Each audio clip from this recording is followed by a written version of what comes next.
Welcome to the community briefing. My name is Gregory Snee. We are glad you're here. Today is the 26th of February, and February being the shortest month in the year, the Black History Month. We just got 2 more days to the end of this month. And then before you know it, it'll be March. And it seems like not too long ago, it was New Year's Eve. So this time is flying by. But we've got a great show for you today. Our guest today is McKenzie Neely Wright, and she'll be sharing with us some wonderful information about what's going on with her at AT&T and her roles in social action in the community. So again, my name is Gregory Sneed, CEO of Lifesaver Financial Services. And it is now my pleasure to welcome to the virtual stage the end of the month, Black History Month queen of the community briefing, Miss Crystal Mitchell. My Angela Davis shirt today. Power to the people. Power to the people. My Black Power today. I'm feeling Black Power-ish since we only got like 2 more days. As Jesse said, keep hope alive. Keep hope alive. in a world that doesn't want us to keep hope alive. Welcome everyone. I'm Krista Mitchell, and the inspiration behind the community briefing. But the community briefing is a collective of individuals here in the city that are co-hosting with me. Actually, we're leading by example. We're showing how we all can work together. Mm-hmm. Collaboration. Right, collaboration. But welcome. This platform is here to provide you with information, introduce you to those out there doing some amazing things, the leaders, the stakeholders, the people sitting at tables, and bringing that information to you to make sure you are well informed on what's going on in the community that we live in. And also, I hope you guys are reaching out to some of our guests, because I think there's a lot of synchronicity with you all. But this platform is powered by Recycling Black Dollars and the BBA. And it's powered, it's monetarily sponsored by Los Angeles LDC, Southern California Edison, Wells Fargo Bank, PCR, Urban Excellence, what is it? Gas company, SoCal Gas. And if you want to support us, you are more than welcome to do that. So today we have a fantastic guest. She just came back from one of my most favorite places on the planet Earth, because my baby is there. Both my babies are there. So we're looking forward to speaking and having her tell us all about what's going on at AT&T. And what's going on in the community. And we have our fantastic guests that are always here every week. Hello, guys. Good to see you all. The usual suspects. And we have a fantastic team. Miss Robin Billups, and she will be on in a second. Mr. Greg Sneed, you already met him. And Stephen Turner just popped out, but I'm sure he's on his way back. And he is our producer, and couldn't do this without him. And we want to thank you all for being here. So with that, I am going to turn it over to Gregory, and he's going to do the rest. I'd like to say hi. Hello. Oh, I'm sorry, Robin. Go ahead. You can say more than hi. Hey, guys, it's Robin Billups, the Billups Group. My message this week is catch all of the afterglow from the State of the Union address so that we can get ourselves lined up to protect our democracy. The beautiful thing is that self-implosion is a thing, okay? This thing is starting to self-implode, but in the interim, make sure you are registered to vote. Make sure your family members and everybody in your community, let's keep hope alive by ensuring that folks can vote, show up to vote, because what we're starting to truly understand, is 1, the value of our vote, and 2, I think people are more engaged. I think that this particular administration is forcing people to be more actively engaged, or seeing how the engagement, when they are not engaged, reflects on them. And so again, I look forward to our presenter. I'm going to kick it over to Greg so we can get started. Right on. So our guest today is McKenzie Neely Wright. She is an MBA. She is currently with AT&T. And And when you look back at the S&P 500 from maybe 30, 40, 50 years ago, a lot of those companies that existed back then are no longer around. But AT&T, I don't know the history of when it was formed, but it's been a long time. And so they've done well to maintain. There's a lot of companies on that list that are no longer here.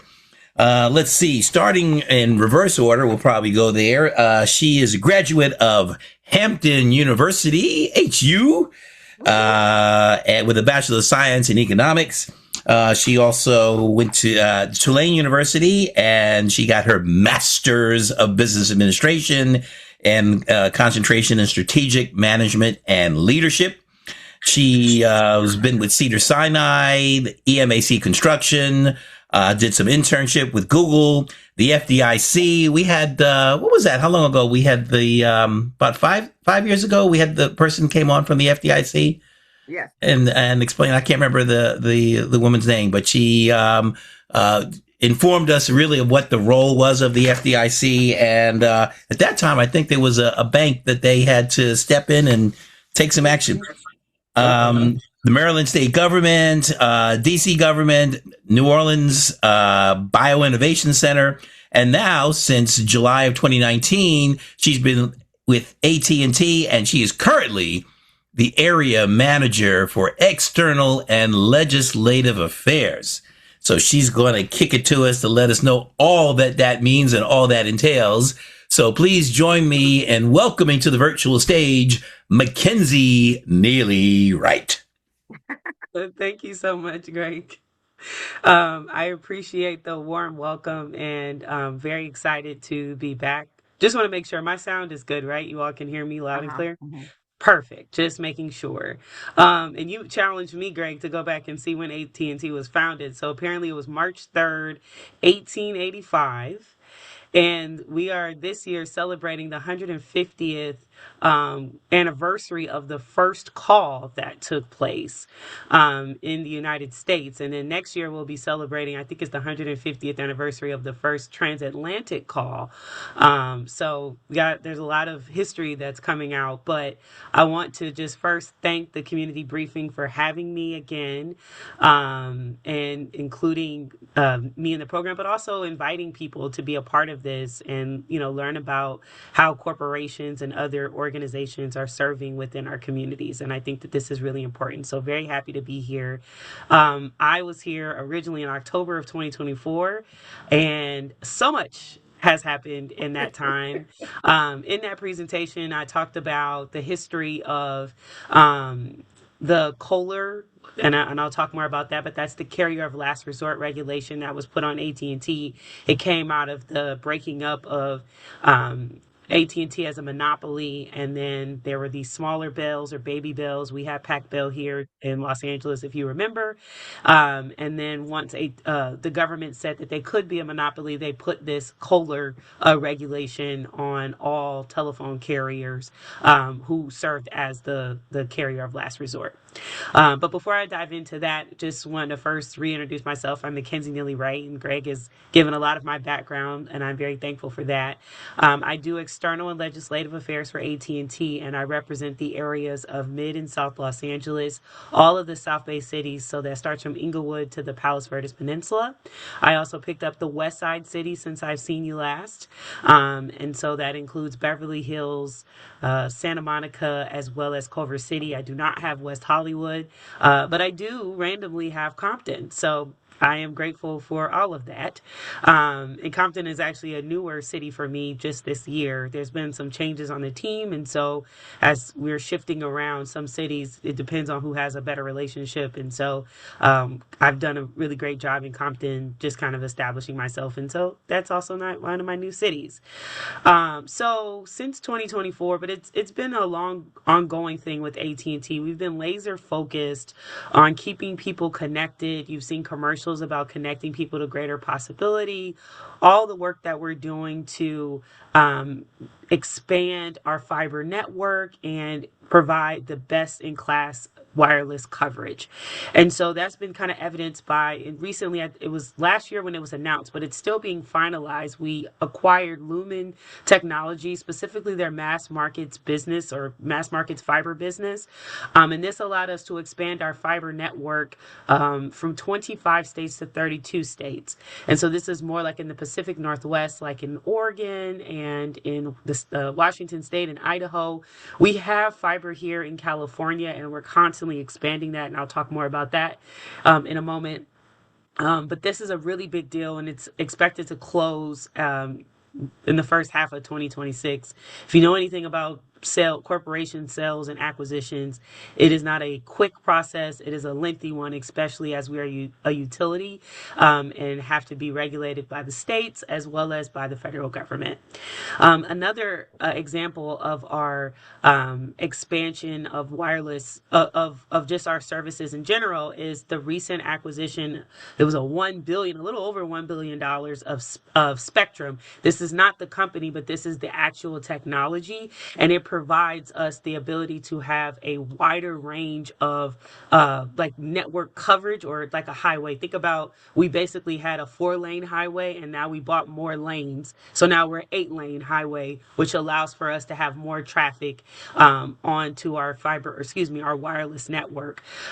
This was something that took a lot of time as well, but it was finalized and announced in December of 2025, just this past December.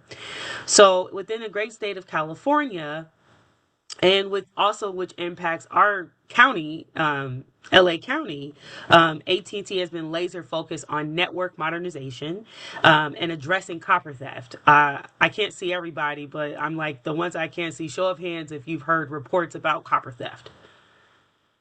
I have, but I didn't know it was happening here. I thought it was more a back east kind of thing. Oh no. Oh, We We probably and lead the pack. oh, Yes, absolutely we really? do. Yeah, And they're and not shut down just the Sixth okay. Street Bridge. I mean, they took the copper The so it brand hasn't new been lit. renewal. Yeah. Yeah, exactly. Absolutely. And it's not just an AT&T problem. This is a city, state, county problem because of this, like for lights. You have the 6th Street Bridge. That also impacts traffic lights. Usually when a traffic light is down, you'll notice it's blinking or flashing. But if the light is completely off, it's probably because their copper has been stolen. And so these are the types of things that we're trying to address, because telephone service originally started on the copper network. But also, when it rains, and we've had quite a bit of rain over the last few Hmm. years, and sometimes it can flood out some of our manholes. And this creates a problem for us because it'll disconnect your service. We have to dry it out. The technology is just old. It was put into the ground as early as the 1920s. And so we are constantly trying to modernize the network. And so that is a process, because we are held to this regulation, the carrier of last resort, that requires that regardless of if there's usage of the copper network, that we maintain it. And it is something that frequently goes down. During the pandemic, we saw that our copper technology isn't really able to handle the streaming needs, especially when people are working from home, like doing these virtual videos or virtual learning, and then you're watching television on Netflix and streaming, and you might have 2 or 3 people at home all trying to do that on copper. It really just can't support that. And so in this time frame, we've also been able to expand fiber throughout the state. And that's been a wonderful thing, and trying to get people on board with that. But outside of just internet, people are really, really attached to copper telephones. And I want to be very clear, and because there's the term landline telephones or home phones, what AT&T Or is not POTS, doing, or POTS, that's true. Which POTS means what is I'm drawing a blank. What plain is it? old telephone Plain service. old telephone service. Yeah. That's right. Um, so the thing is that what we're not doing is taking away home phones. We are modernizing how we are providing the service. Many people within LA County are customers of Spectrum. Yes, we've heard of Spectrum. Now, I'm not talking about the technology. I'm talking about the actual company, Comcast Spectrum. Mhm. Or who's the other one? Cox. Mhm. Yes. Mhm. Okay. Hmm. and you have a home phone with these companies Mm-hmm. and it works, right? And it rings and does all the bells and whistles. Okay, those phones are operating on voice over IP. They're not operating Mm. on copper telephones. Mm-hmm. And you have been getting along just fine with that technology. And so when we say that we're modernizing, that's simply what we're modernizing to. And people think, oh, you're trying to take away something from us when we're simply just modernizing how we're providing the service. And this is something that I think people are afraid of because they are under the impression that because we're also a cell phone carrier, that we are simply saying we're going to take away your home phone and give you a cell phone. And that's not necessarily true. I do think that people should have a cell phone. I think that's important. I force my grandmother, even when she goes out to water the grass, to take her cell phone with her because if she falls and she can't get up, we don't have the button. If she doesn't remember to put her button on, then she might have the phone. And so these are just things that are important for us, for me to stress, and when I do these presentations about what that network modernization means and what it doesn't necessarily mean. So in 2024, when I came, I think I was in October.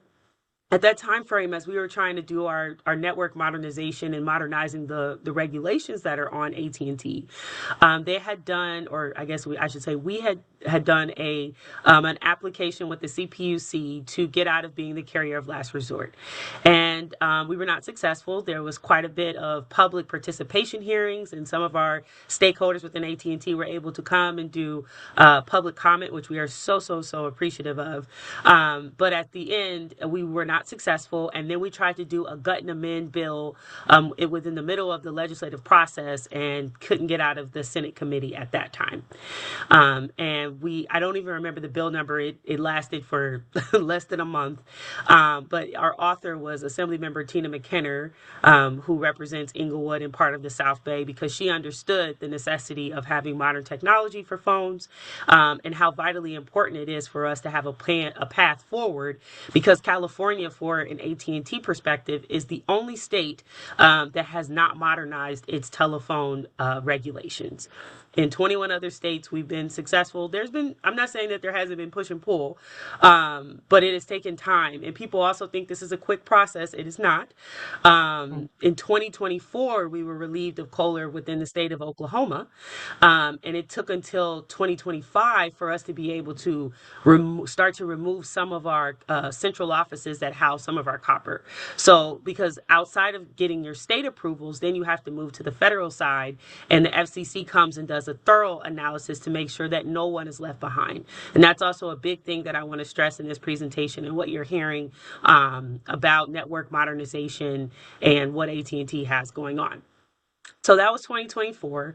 And then in 2025, we took those learnings from 2024 because there's opposition. Our loudest opposition has been people, especially within the rural communities, who feel like we're going to leave them behind and that they'll be stuck with just having a cell phone. Another form of opposition has been our senior community. So like AARP, like organizations like AARP and those that support the senior or older adult community, they felt that we want to maintain a home phone, in which we then have to come and say we're not taking away the home phone service. And quite a bit of our seniors have Spectrum or have voice over IP and didn't know that that's what they had. Because I've done presentations and they'll say, well, I have Spectrum and I don't want you to take away my phone. And I'm like, I'm not even referring to your service. And I'm happy that you love it and want to keep it, because we want to maintain that service as well. So in 2025, we introduced a bill, AB 470. You may have seen things about it. And it was also authored by Assemblymember Tina McKenna. And it was always focused on creating a path for network modernization and how we can move these regulations forward. Now, it was giving the authority to the CPUC, but creating a plan in a legislative path.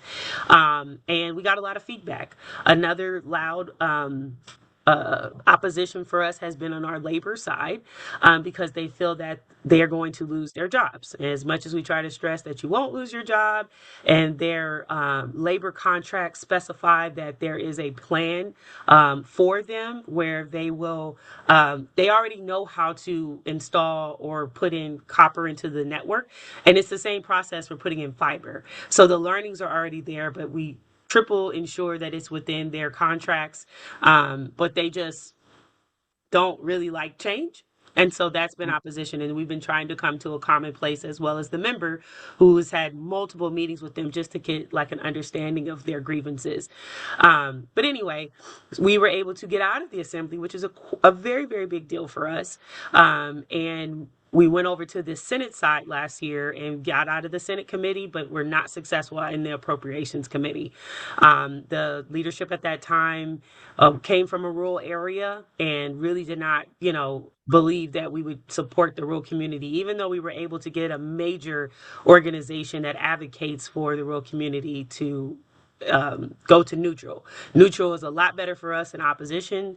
Just means you stayed out of it, and we prefer that over being opposed.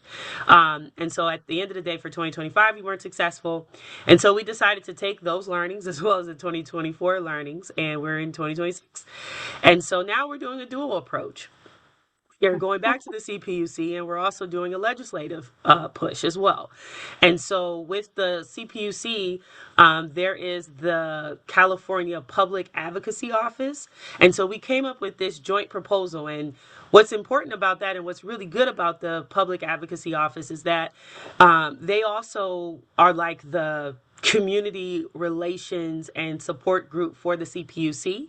And so for us to come to the table with them, and then also our areas of opposition to come to a common ground, that's a wonderful win for us. And so we submitted a joint proposal at the end of January. And so you're like getting information like hot off the presses. And so what this does is it changes a bit of the language that we had last year, because one of the things that was a fear as we were talking about well-served areas, not well-served areas, is that it was always contingent on the number of subscribers that we had, telephone subscribers that we had in the area, and what dictated a well-served area. And this new kind of joint proposal, which will also be a part of our legislative route, it will include a relief area, is what we're calling it, and that saying that 80% of a serviceable locations within the relief area have to be served by 1 gig of internet or broadband service. So I have not seen, and I could be wrong, the 1 gig provided to customers if it's not fiber. So we're not specifying or requiring it to be fiber, because broadband can always be updated. But we're basically saying that 80% of a relief area must have access to 1 gig of internet service, or uh, by a 1 gig provider. That's what they say in the notes. I was trying to say it a little more, a little better for me, but I couldn't get it out. I'm Each just customer curious. would have 1 gig. That's what it means?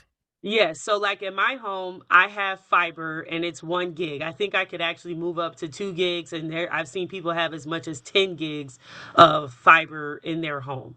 A lot of times businesses will have the 10 gigs, or they'll have multiple streams of gigabytes going through their businesses, but that allows them to have a lot of people on the network at one time doing their business. Curious, does anybody have 1 gig service at their homes currently? Okay. Down, Okay. not up, not asynchronous. What is that? What do you It's mean? not asynchronous. I have 1 gig down, but not going up, not Oh, up your upload. upwards uploads. Okay, got it.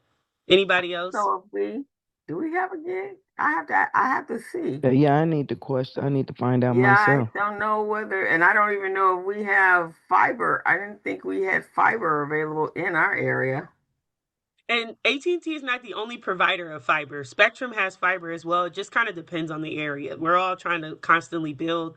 And if you only knew the challenges of building within the city of Los Angeles, within the county of Los Angeles, there are a lot of nuances. And then there's 88 cities within LA County, if you didn't know. Mm-hmm. There's Mm-hmm. 88 cities, and all of them have their very distinct rules and regulations and things that we have to do. I have some areas that I can get a permit from the manhole to the front of your house, and I need another permit from the street to get into your home. Mm-hmm. Um, And that is a process. But going back to kind of what this proposal with the AT&T and the Public Advocacy's Office says, so a relief area means that 80% of a serviceable locations have a provider that provides 1 gig of service. And then it also says that AT&T commits to build fiber to the 20% of those other locations within that relief area over a 10-year period. So it gives kind of a time frame. And part of that time frame is because it takes a while to build and to get the permitting and all of that process in place. So that's a thing. And it also states that we will prioritize low income and disadvantaged communities. And that was also a very big thing with like advocacy, like digital advocacy organizations and organizations that felt that we were leaving those communities behind and we weren't going to be able to provide service. So now we're putting this in writing that this is a priority. It also commits AT&T to participating in the California Lifeline for broadband affordability as a part of the fiber deployment. And so there have been worries about people losing their California Lifeline. It discounts their services. It makes it affordable, especially for low-income families as well as our older adults. And so we're putting that in writing that we're going to maintain that commitment and that we also commit to providing voice and broadband throughout the relief areas. And that's important because some areas feel like, oh, we're just going to provide like wireless cell phones and we're not going to give you another option, or we're just going to provide broadband, but we're not going to have a voice option. So we're putting that in writing.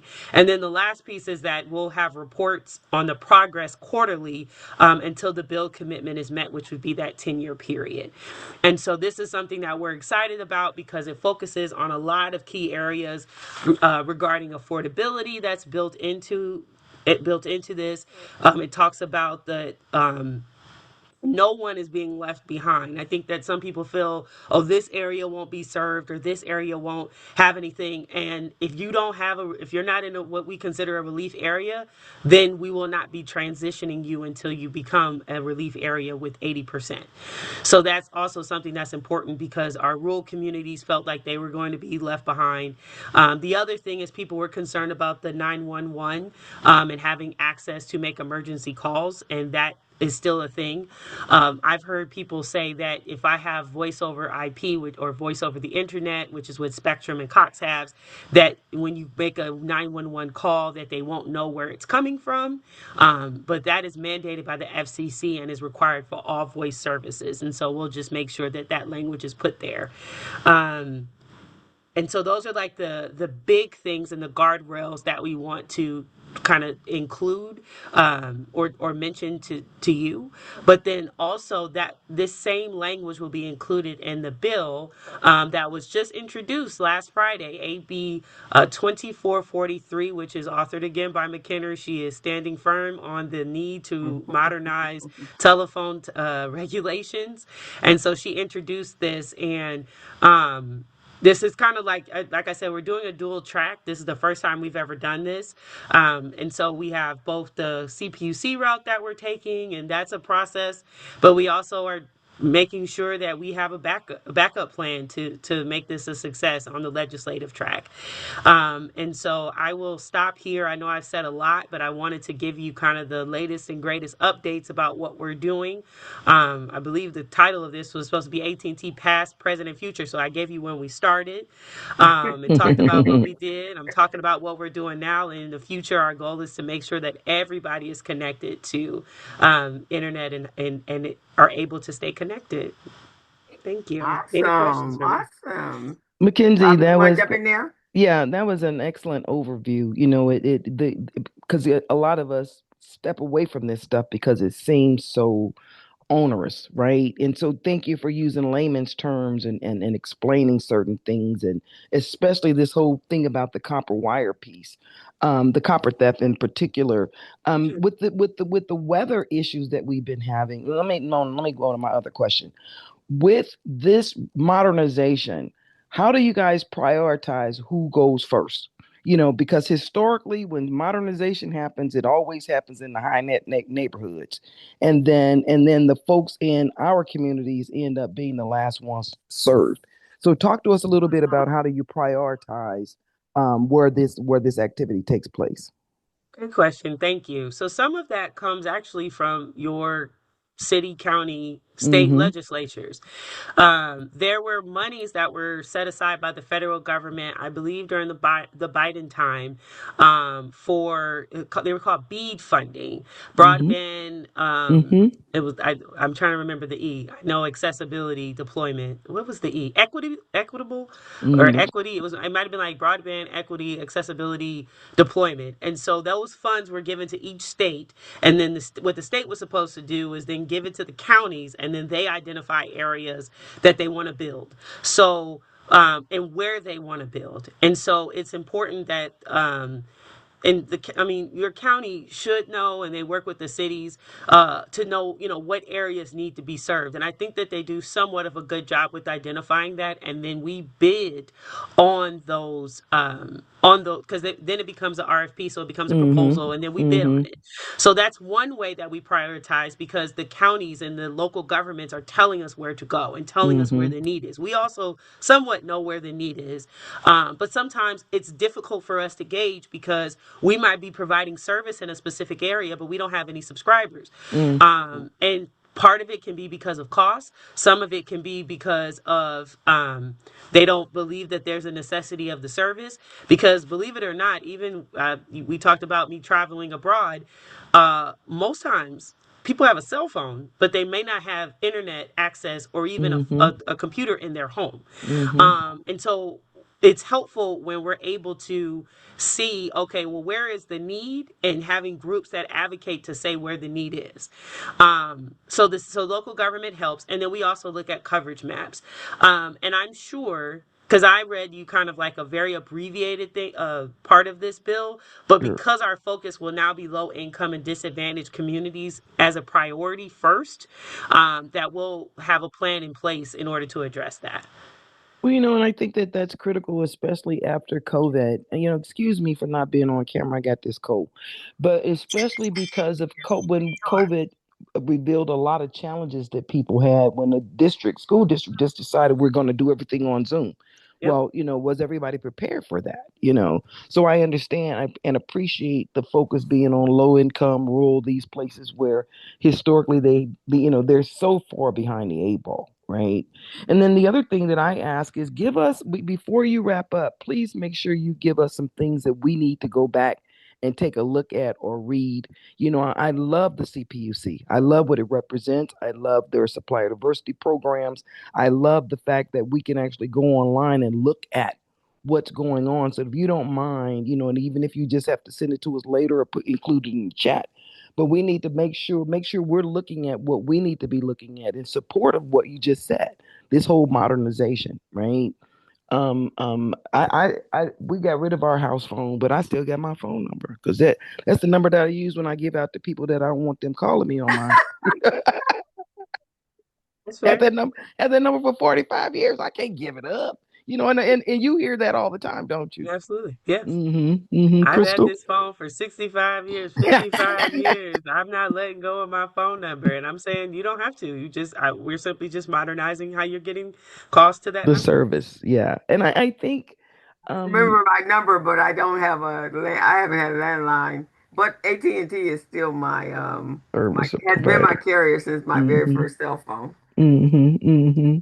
Yeah. My other question then relates to talk to you talked about, and I need to ferret this out. You talked about fiber offering 1 gig at a home. Where do we find that out? Where do we go to look? Do we look on our bill? Do we look on our equipment to find out how many gigs we have? Because I think I might need more gigs in my house besides another router, because the routers don't do nothing. They don't help us. Oh, the router wouldn't do it. That's a great question. So usually when you're setting up service, but oftentimes if you've had it for a while, they just modernized it, and then they sent you something to let you know what it was. But usually, like when you're setting up service, they'll tell you the amount, like the maximum amount of speed that you have available. And Mm-hmm. not everywhere has 1 gig of service, and that's why we're saying if it doesn't have it, then we are not considering that a relief area. Mm-hmm. Because some, like especially on the DSL and broadband things, it was like 100 megabits per second of service that they were able to provide. And then I saw it grow wrote it like 500, like 4 to 500. And then all of a sudden, then it was like 1 gig. And you were hearing things like 1G. That's what that 1G meant. It didn't Mm-hmm. mean the 5G that's on your cell phone. That's another technology. Mm-hmm. But the 1 gig was something that was really important. So you should see it on your bill, like on your line, like when you're looking at all the Mm-hmm. services that you're getting. Mm-hmm. It should say that there. And to be fully transparent with you, I have not looked at my internet bill Me in a neither. while. That's why I was like, Yes. tell me where I need to look. Tell me what I need, what we all need to be just taking a snapshot of, because again, we need to advocate for what we need. I don't know why people still think that they can be stuck in the 70s. Okay. I'm a 70s funketeer, but I want to be a 2030 funketeer. Some Listen. folks, if they still had rotary dial, they would want that. Yes, yes. And grandma in the kitchen with that phone on the wall with the long Cord cord and that the holds it cord. up under Yep. And the shoulder actually, while they're cooking.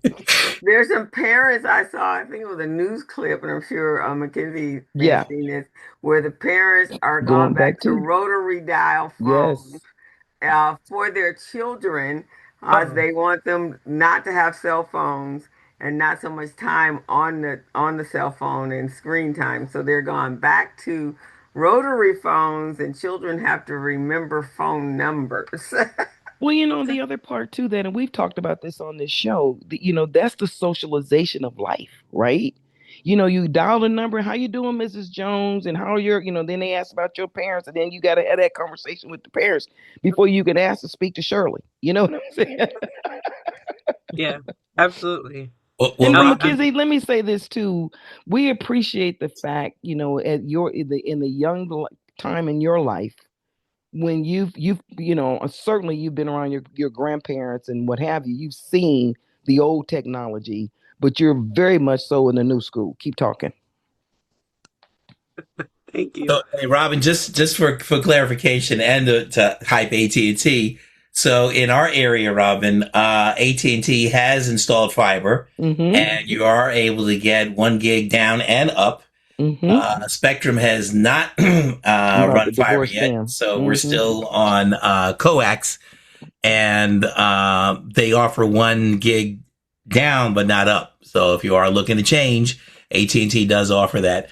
McKenzie had a question about some of the businesses outside of the traditional telephone. I mean, AT&T is also a cable provider. When I say cable, as opposed to Spectrum, um, and so I know that part of it, and then some of that is farmed out to, I guess, third parties or different companies that offer that. Is that area under what you deal with, or is that a separate division? How does that work?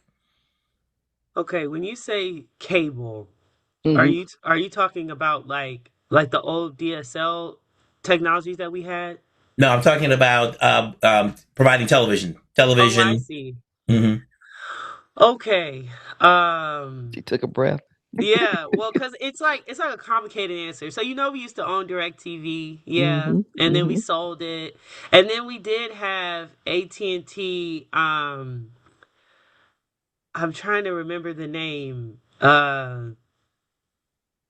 It's who provided the television service. It's not. Did Oh, any? well, that could be anywhere. That's DirecTV. That's Cox. No, no, it was AT&T. Oh man, Oh, I remember. What was the hold on. name of it Let's. though? Yeah, because before Spectrum, that's what we had, right? We didn't have Spectrum and DirecTV at that time. Uverse. Yes, thank you. Yes, I was I Uverse, was yeah. it just popped up. So yeah, so we had Uverse. So technically Uverse is we don't sell it, but those who have it, we still support it. Oh, okay. So it's like if you discontinued it, then you would no longer like you couldn't reinstate it after you turned it off. Okay. Um, and I specifically know this because my cousin just moved into an apartment in downtown LA, and he was like, they have Uverse TV, and I was like, we still sell that? Like, I even really didn't even know we were still doing that. But because the building, like a lot of these big apartment buildings, they create like one service, a servicer that they're going to have. And so then they can't like go do something else unless it's like a streaming thing. So the long and short of that answer, Greg, is we have it for the contracts that we have to support, but it's not something that we're like newly starting up. Technically like we still have part of DirecTV, like we still own a piece of it. Like I still get an employee discount for my DirecTV. It's not as good as it was before, trust me. I'm very upset about that. But they've taken our logo off of it. But I think that we kind of got out of the telephone, excuse me, the television business, and are primarily a telephone and internet provider. Oh, okay. Right. And then there's competition on the internet side because I guess a lot of that gets farmed out to third party companies or sellers because I'm constantly getting door knocks and doorbell rings from people who are pretending to be direct AT&T employees. So we get that over here is quite a bit as well. I want to mention that to your point. So there are internet providers, like for example, okay, T-Mobile. We all know T-Mobile.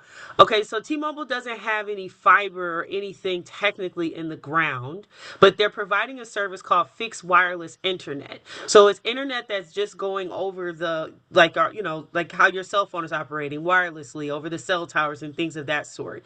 So you have quite a few bit of companies who it's kind of like how when Uber and Lyft came into it, like you were trying to modernize providing transportation services. So taxis had to do all these regulatory things. Now they caught up, right? And there's a lot of regulation that they have to do. I'm speaking of Uber and Lyft, but they were trying to like find a way to provide the service without having to build the infrastructure since they already had the infrastructure with the cell phones. So you have quite a bit of fixed wireless providers that come in.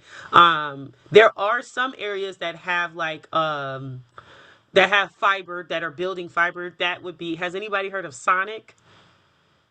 I think so. Okay, so Sonic is building like an El Segundo, but they started, I think, in the Bay Area. I think it's a little more popular up there. So you have like those type of providers that come in and they'll sell stuff, but it's almost sort of, I don't want to say like your power company, how you like only want to have one. We want to provide a little bit of competition, but you would be not so happy to have like 20 different wires behind your house and you have to choose, okay, I like that one today. And then they come and bring it down and put it to your home. So, and then also it's not cost effective for the businesses. So they modernize. And that's also how we got into the VoIP business. Copper is expensive to build and it's expensive to maintain. And so then phone providers said, well, let's figure out another way to provide the service. And so then they chose voice over IP. And that's how we got into the fiber and DSL piece. And that's how we provided the phone service. So there are people constantly trying to come into the market in a new way. And that's not to knock anything that they're doing. But it's just, how can I better provide the service or in a quicker way? But internet over wireless, I will say, can be challenging because if the cell towers go down, so does your internet. Yeah. I see. Wow. What are some of the opportunities locally here in the LA area for employment with AT&T, and also this is right up Robin's alley, supplier diversity, suppliers being able to be vendors for AT&T.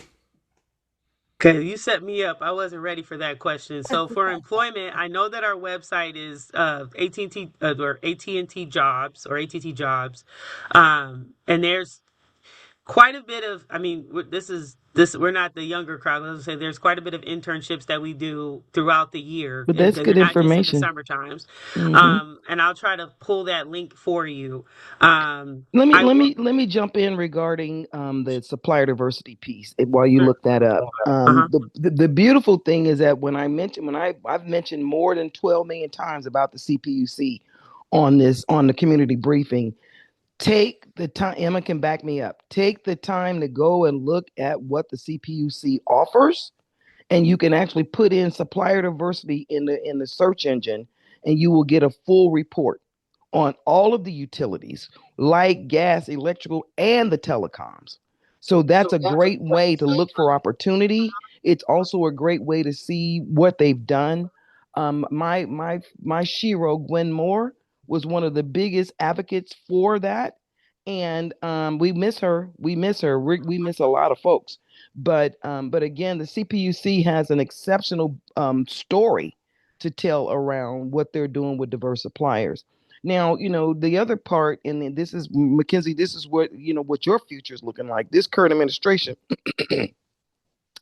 the current federal administration, is messing with the state of California.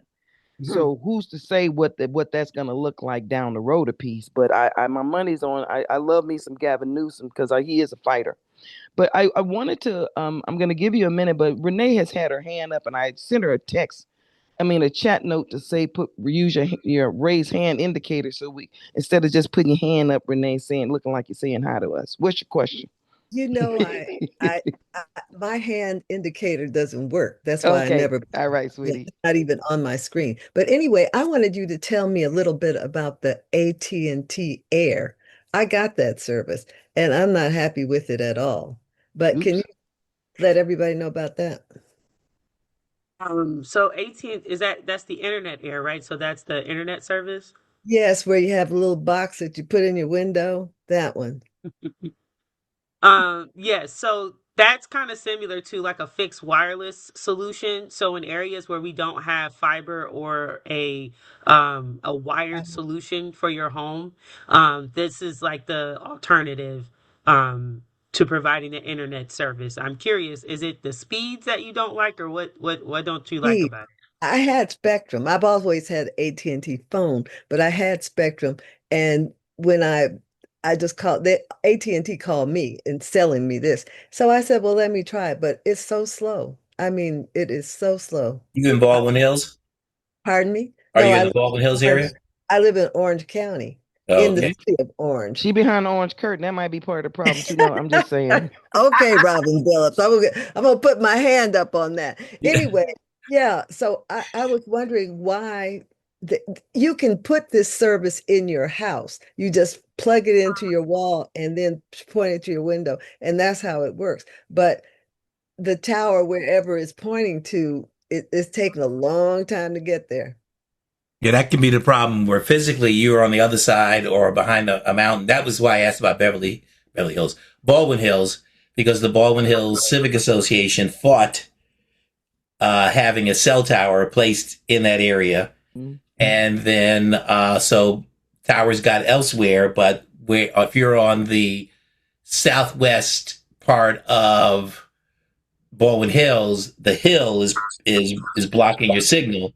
So everyone up there has poor service. So it can be geographical is likely the problem. Thank So you. That internet speed. so yeah, so here's I'm making a suggestion for you.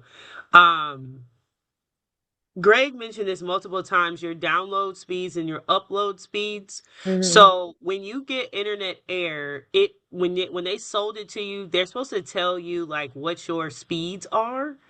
And how many gigs that you're supposed to, or not gigs, but megabits per second, yeah, you're supposed to be getting, right? And so what then you can do is you can Google internet speed test and then run a test. And if it's not matching like what they promised, then you need to call and say, "Hey, I'm not getting this." And it may be the positioning of the internet air device. Though it's in a window, if there are trees that are blocking it, if there's a building Look at that's her. blocking it. Yeah, like there's so Oh, many please. factors and I don't believe that they didn't come and install that, right? They sent it to you and then you set it up. Yes, yeah, you just plug it in the wall. Yeah, and it's supposed to make it easy, but sometimes like topography really makes a difference as to how well that can produce. And to Greg's point, it's like in Baldwin Hills, I wouldn't recommend that as a solution because of the hills and Mm-hmm. things like that. If you lived in Palos Verdes Peninsula, I wouldn't recommend it Mm-hmm. because they don't want us to build cell towers. So it's kind of it I think you should run the test and then you can call back or you can get my information and I can do an escalation for you and see what we can do. I'm going to tell him McKenzie told me. That's it.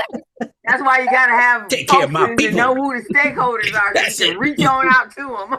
Well, and the beautiful thing about the reason why we do the community briefing is for folks like a McKenzie to come on here and give us an education and some understanding. We can ask our questions. We know who can advocate for us. And McKenzie, you've done a fantastic job. Let's talk about your background. When you look at, you're in external affairs and Greg read off your resume. Talk to us about some of I love this new question. What would you tell your 13-year-old self based on where you were at 13 and what you're doing now? Oh, 13. What was I doing? I'm born and raised here. Let me just give that caveat. I'm born and raised in Los Angeles. Mm-hmm. So I was at 13, I think I was in middle school. Mm-hmm. I'm about to get started for high school. I don't I don't really know. I there Mm-hmm. okay, so I as it relates to my career, I left. I'm not one of those kids that stayed. I went all the way to Virginia to go to Love it. school, Love and it. I stayed out on the East Coast for a Love it. while and got a four seasons experience. And I don't Yes. miss the cold and the And snow and the amen, shoveling. amen. I'm looking at the news, and I'm like, thank you so much that I don't have to go out there and salt multiple times during a snowstorm anymore. I'm so grateful. Um, but I mean, I think that a lot of people just get kind of stuck in where they grew up and Mm-hmm. have the Mm-hmm. fear of going out and trying Mm-hmm. different things. And I'm blessed to have been had the means to have parents that say, go to Australia and New Zealand at 11 years Mm-hmm. old and go play tennis. Go to Hampton University on the other side of the country and have an education. Go to Google Mm-hmm. while you're in undergrad, which happened to, I interned in Michigan. You will say, why is Google in Michigan? One of the founders of Google went to University of Michigan and Yes. wanted to put an office on his campus. And so I did that. And my family's from Michigan. So I was able to have that experience. So for me, I don't really feel like I didn't take advantage of Mm-hmm. all of the Mm-hmm. opportunities that I have, and I really Mm-hmm. put myself out there to have new experiences.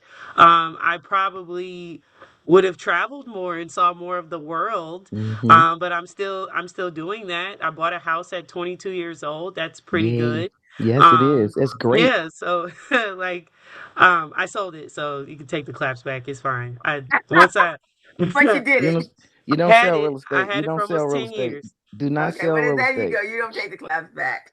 Yeah, well, Yeah, it was in Maryland. It was too hard to manage in Los Angeles. I They were get like, that. "Oh, I have mold." I'm like, when did I get mold? I didn't. What I didn't broke create. us? So it was just so That's many smart. things. Yeah. So yeah, just as it relates to my career, I mean, I've tried different things. I worked for the federal government as a bank examiner, protecting your deposits in the bank. Mm-hmm. And that was a very, very interesting experience, especially I started in 2011, right after Ooh. Whoa. Ooh. the collapse of the banking industry and trying to Mm-hmm. resolve that. And then I did that on a state level for Maryland for 2 months. That was an experience, a very wild and rather brief one before I got a very much better opportunity with DC government. Mm-hmm. And then I took a very unusual chance and moved to New Orleans, still owning my house, and went to business school and got an MBA. And I worked 4 jobs because I had to pay my mortgage and pay my Mm-hmm. rent, as well as go to school full time. And so I feel as though I've maximized on all of the opportunities that came before me. And to be honest with you, some of the jobs I had, I didn't even want. I turned Yeah. down the internship that I had at the New Orleans Bio Innovation Center because I said, I got too much going on.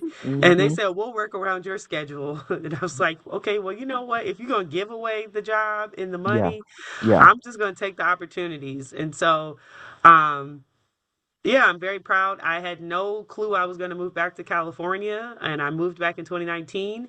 And we all know what happened in 2020. And so that for me is a blessing to have been back with my immediate Back with your family, family. and with people that love me and care about me. And so if I, I was about to go to church and I look back over my life, Yes, you I'm they you with proud. your family. I'm proud of me. You said, do I live with my family? No, I say you're with your family. We Oh, get yes. that. yeah. Oh, You yes. in No, we're this the proud of amen you too. corner right That's a here, lot sister. for a young person to have. You've experienced a lot of work, a lot because a lot of people, they'll get one, two, three jobs, maybe two jobs in their whole life, right? They'll start wherever, and it may be some Targets in there, maybe some McDonald's in there, but I don't think they really count that after college. So you might go one, two after college, and then that third one, if your parents have conditioned you to stay safe, then you're gonna stay there until you retire. So you've got to see a lot. Yeah, but I will say we got to change this mindset about having a job that you get into retirement because Nope, these Right. it corporations doesn't are exist. changing. Well, yeah, they're changing their strategy and they're pushing you out. They're saying we don't want people to stay here for 20, 30, 40, 50 years. We want No. you to Not even have 10. vast experiences. Yeah. And They'll so drop you like a bad habit.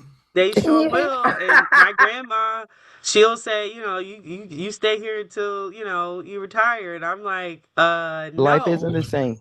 It's not the same, and I don't want to retire and then travel. That's the other thing, because I Yeah. travel. I've been in some travel groups with some seniors and some older adults, and even just recently to Egypt. I don't know how they did it between the cane and you gotta internet like domestic travel. They don't have a skywalk to get onto the airplane, so you got Yep. to get on Yep. this bus and Yep. you holding your stuff, and then you got to get off the bus and climb the stairs to get To onto the get on the plane. plane. Yeah. I carried quite a few bags for our older adults because I was like, I don't know how y'all gonna make it. This is so And I you like to went out, be. you went through Turkey, didn't you?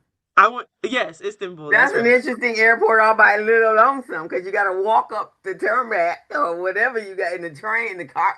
Yeah, that by Cairo. itself is Cairo the interesting. same way. Yeah. Yeah. Mackenzie, thank you so much for your time. You've been deemed, I'm the official deemer. You've been deemed our technology Uh, correspondent. We expect you to come back and give us some more updates. If there's something that we need to be, as I said before, please share any materials or some websites of things that we need to make sure that we, digest. And And what you've disperse. given us is a plethora of information that we can share not only with seniors but also with people in general about what where this is going and the difference between the cable and the fibers and the you gave us a lot. You gave us a lot. my Exactly. pleasure. I've taken some copious notes, and I have one last question. When you were in undergrad, did you pledge a sorority? So technically, no. And just real fast, I put in jobs at AT&T a link for jobs. I put I in the see that. supplier Mm-hmm. inclusivity information that you asked Mm-hmm. for. Mm-hmm. Um, and I think you also earlier asked me, well, like what to look out for. So AT&T is Mm-hmm. constantly doing these newsletters that Excellent. just talk about what we're doing in our community. I believe I have to try to find that link real fast for you, but I can also forward it to you or get you added to the list. But no, I went to Hampton University for 3 years. Mm-hmm. I tried hard to pledge, but it's not a lot of time when you're there for 3 years. Yeah. But I am a recently, well, I guess it's not so recent now. It's been 2 years almost. Member of Alpha Kappa Alpha Sorority Incorporated. I Okay. knew And it. That's awesome. Get And in where maybe you next fit time you in, come, sister. or you can send over, like how AT&T is handling cyber security as it pertains to the consumer Mm. marketplace and the business owner. That'd okay. be great if you can just send that over because I think that's really, really important in this day and time that we live in. But you are awesome. I am very impressed, and AT&T is lucky to have you. You are well knowledgeable about that company, at Yeah. least And for the moment. and Mackenzie, what church do you attend, and what role do you have? What type of commission do you I work? saw her on Sunday. Keep talking. Okay, so here Greg go, my fellow vice chair. So I'm a member of First AME Church of Los Angeles. Hmm. Greg and I are both vice chair stewards. We are relieved of our duties this evening. Amen. And I also chair. We were supposed to have a meeting today, and it got canceled. Okay. But I had a work meeting, so it's like. So now I don't go to church. I go to Torrance now. Yay! Um, and I also chaired the Commission on Social Action at First AME Church, and all the great work that we're doing to make a difference. And we have a very socially active pastor. Yes. We're trying to put together a governor's forum. I'll just do a quick plug for that.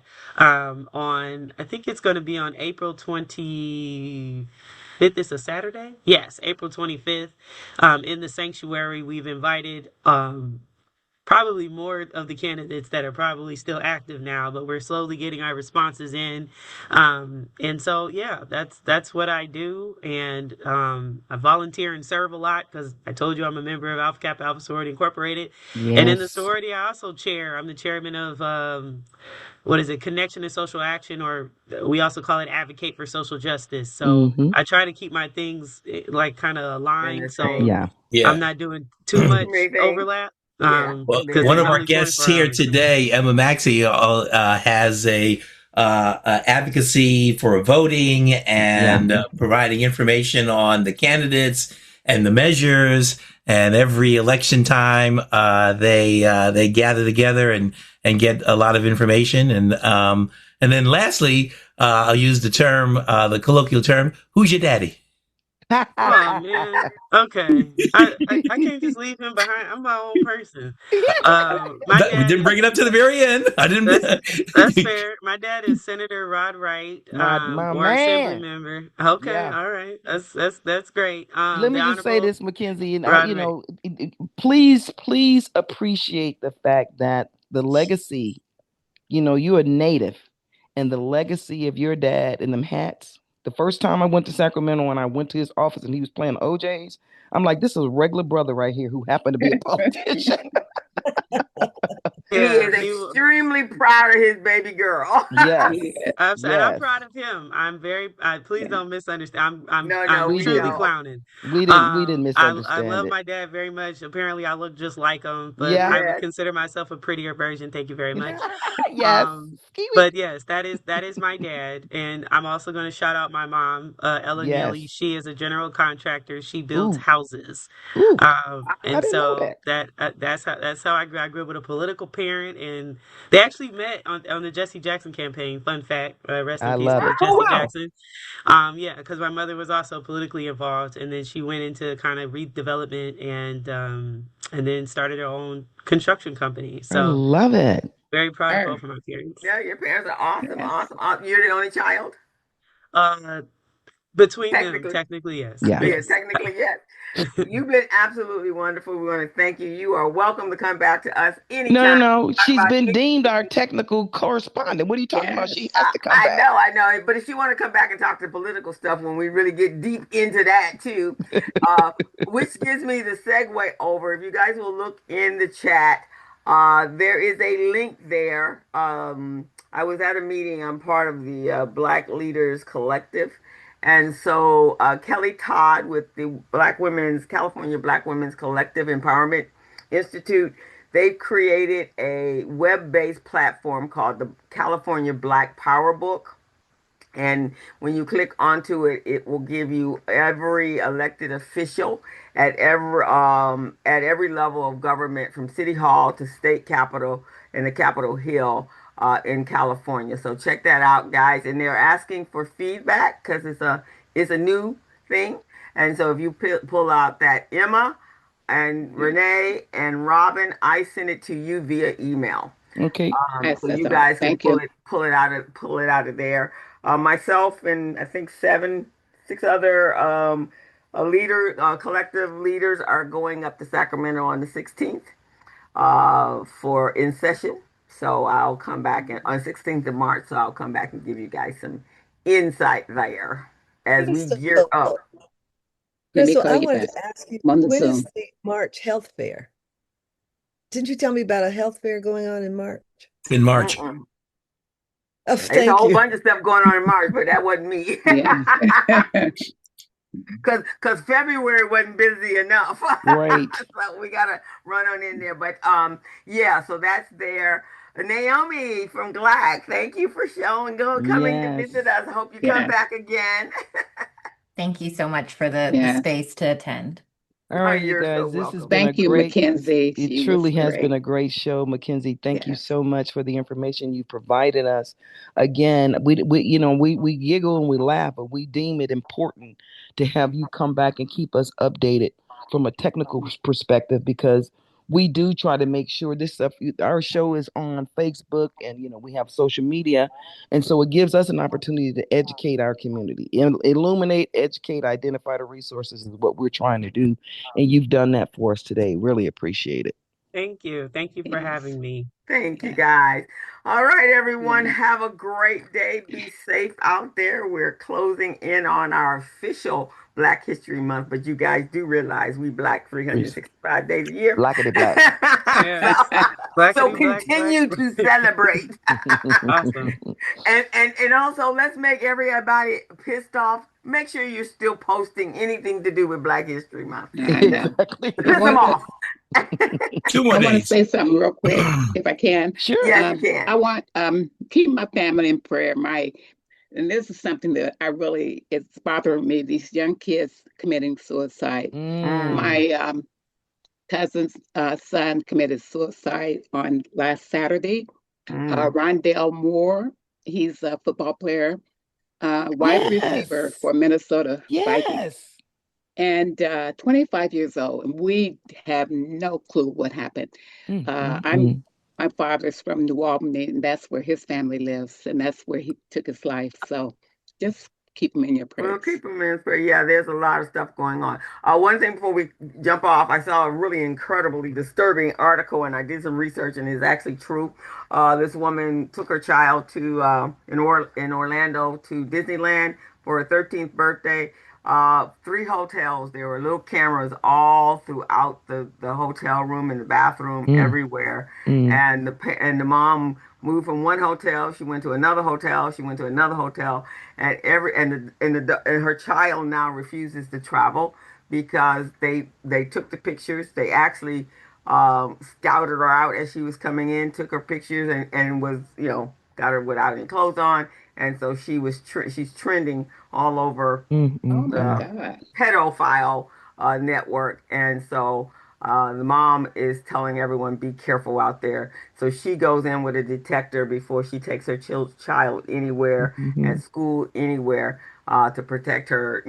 Young girls and boys are under attack right now. So Yeah. we need to be very, very careful out there. If you got children, keep your eye on them and don't just assume everything is okay, because there's some sick folk out here. So just want everybody to know that. I That rebuke you, Satan, in the name of Jesus. I'm sorry. Lord, Yes. the Satan man is on the road. He's on the streets right now. Yeah. But thank you guys. So we will see Very you good. all next week. I think we're You not don't sure. have confirmation of our guests for next week. Right. Okay. So we'll We see might have an whether we're open gonna have forum. a guest or we're gonna do open forum. We'll see Yeah. what we're gonna do. But come on back anyway. And if you And guys invite a got friend. the flyer, if you got the little blast, check out. There's some flyers on there. Kevin Harver from Biz Institute. BizFed. Biz BizFed Institute Institute. is going to have an event. Actually, it's next week, isn't it? March 26th. March 26th. So you want to check that out. Register for that. They have limited seating. And there is also a flyer over there for our women, people in business. A grant from Pilot with Hello Alice. Yes. Up to $50,000. So you need to get in because it's going to be Hello Alice grants they just go extreme. So it opened up yesterday. So if you guys are looking for money in increments up to $50,000, you want to check that out. If not, reach out to me and I'll send you the link. Sister At Black Jackson, Business then I see you. Association, Women in Business event is also next month. I think it's March 28th. Yeah. So we'll be putting some things up because there's a lot of stuff going on. But we want to thank Sister you Jackson, guys. did I see you with a next generation with you? Yes, with my 4-month-old grandbaby. I love that. Oh my Congratulations. You look like grandma. Community briefing. All right, take care, everybody. That's right. Start them early, Carolyn. Thank you. And God bless you all. Yes, You he as does. well. Yes. Bye-bye. Bye-bye, everyone. Take care, Have a great everybody. one.